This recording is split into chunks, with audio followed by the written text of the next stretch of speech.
அழகு நீங்க என்னமா பண்ற? மாமா நாய் துரத்துது மாமா. உன்ன எதுக்கு நாய் துரத்துது? அழகு இதுனா திருட்டு வேலை பண்ணிருக்கும், அதான் நாய் துரத்திருக்கும். அக்கா தேவையில்லாம பேசாதீங்க. மாமா இது என் ஃப்ரெண்டு வீடு. நான் எக்ஸாம்க்கு நோட்ஸ் வாங்கலாமே நீங்க வந்தேன். பார்த்தா இங்க நாய் இருக்கு.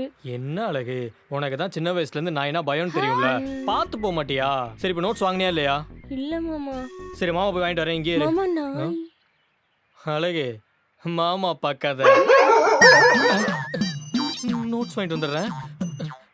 அடியே வடக்கி. சொல்லுடி சிறுக்கி. என்ன கலாய்க்கணும்னு நினைக்கிறியா? ஆமாண்டி. சரிப்பா நான் காண்டாயிட்டேன்.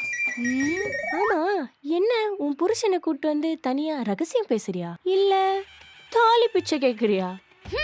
ஹரி சோடல் அடிக்கி. நம்மள இதுக்கு தாலி பிச்சை கேட்கணும். நம்ம பத்தி கட்டின தாலி நம்ம கழுத்துல இருக்கும்போது அது யாராலையும் கழட்ட முடியாது. அத கட்டணும்னு நினைச்சாங்கன்னா அவங்க தலையை கழட்டிடுவேன். புரியுதா?